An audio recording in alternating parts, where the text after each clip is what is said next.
ಪ್ರೀತಿಯಿಂದ ಹೃತ್ಪೂರ್ವಕವಾಗಿ ಸಂಸ್ಥೆ ಸ್ವಾಗತ ಮಾಡಿಕೊಳ್ತಾ ಇದೆ. ಈ ಸ್ವಾಗತ ನಿಮ್ಮ ಭಾವಿ ಪುರೋಭಿವೃದ್ಧಿಗೆ ಒಂದು ನಾಂದಿ ಹಾಡುವಂತ ಕಾರ್ಯಕ್ರಮ ಇದು. ಇನ್ನೊಂದು, ಈ ಪ್ರಥಮ PUC ತರಗತಿ ಇದು ನಿಮ್ಮ ಜೀವನದಲ್ಲಿ ಒಂದು ಟ್ರಾನ್ಸಿಷನಲ್ ಪೀರಿಯಡ್ ಅಂತ ಹೇಳ್ತಾರೆ.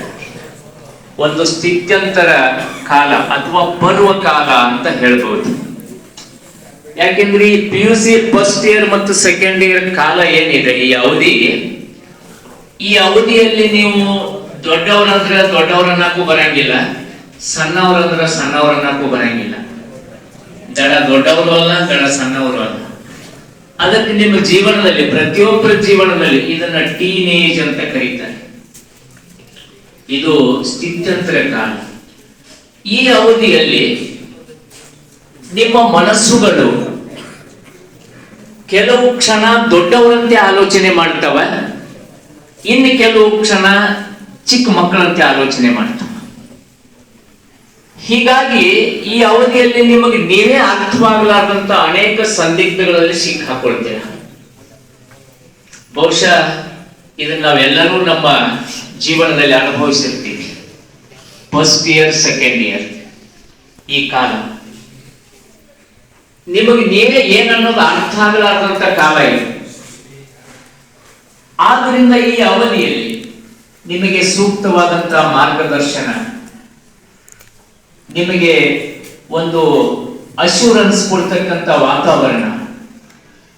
ಯಾಕಂದ್ರೆ ಇಲ್ಲಿ ಮಾರ್ಗದರ್ಶನದ ಜೊತೆಗೆ ಪ್ರೀತಿ ಮತ್ತು ಭರವಸೆಗಳ ಅವಶ್ಯಕತೆ ಕೂಡ ಬಹಳ ಇದೆ. ಇವು ಎಲ್ಲಿ ಸಿಗ್ತಾವ ಅಲ್ಲಿ ನಿಮ್ಮ ಉತ್ತಮ ಭವಿಷ್ಯ ನಿರ್ಮಾಣ ಆಗ್ತದೆ. ಈ ಸಂದರ್ಭದಲ್ಲಿ ನಿಮಗೆ ಒಳ್ಳೆ ಮಾರ್ಗದರ್ಶನ ಸಿಗ್ಲಿಲ್ಲ ಅಂತಂದ್ರೆ ಜೀವನ ಎತ್ತರೂ ಸಾಗಿ ಹೋಗಿಬಿಡಬಹುದು. ಇವತ್ತಿನ ಈ ಜಾಲತಾಣಗಳ, ಸಾಮಾಜಿಕ ಜಾಲತಾಣಗಳ ಯುಗದಲ್ಲಿ ಯಾವುದನ್ನ ಕೇಳಬಾರ್ದು ಅದೆಲ್ಲವನ್ನ ಕೇಳ್ತಾ ಇದ್ದೀರಿ, ಯಾವುದನ್ನ ನೋಡಬಾರ್ದು ಅದೆಲ್ಲವನ್ನ ನೋಡ್ತಾ ಇದ್ದೀರಿ. ಇವತ್ತು ಯಾವುದೂ ರಹಸ್ಯವಾಗಿ ಉಳಿದಿಲ್ಲ ಜೀವನದಲ್ಲಿ. ಹೌದಾ? ಒಪ್ಕೋತೀರಿ ಎಲ್ಲರೂ ಇದನ್ನ? ಯಾವುದೂ ರಹಸ್ಯವಾಗಿ ಉಳಿದಿಲ್ಲ. ಇಂಥ ಒಂದು ಈ ಕಾಲದಲ್ಲಿ ನಾವು ನೀವೆಲ್ಲ ಬದುಕ್ತಾ ಇದ್ದೀವಿ. ಇದರ ಜೊತೆಗೆ ಇದು ಸಾಮಾಜಿಕ ಅಥವಾ ಹೊರಗಿನ ಬದಲಾವಣೆ. ಇನ್ನು ವಯೋಸಹಜವಾಗಿ ನಮ್ಮ ಒಳಗೂ ಕೂಡ ಬದಲಾವಣೆ ಆಗ್ತಿರ್ತದೆ. ನಮ್ಮ ಮಾನಸಿಕ ಭಾವನೆಗಳು, ವಿಚಾರಗಳು ಇವು ಕೂಡ ಬದಲಾಗ್ತಿರ್ತವ. ಜೊತೆಗೆ ನಮ್ಮ ದೇಹ ಕೂಡ ಬದಲಾಗ್ತಿರ್ತದೆ. ಎಲ್ಲ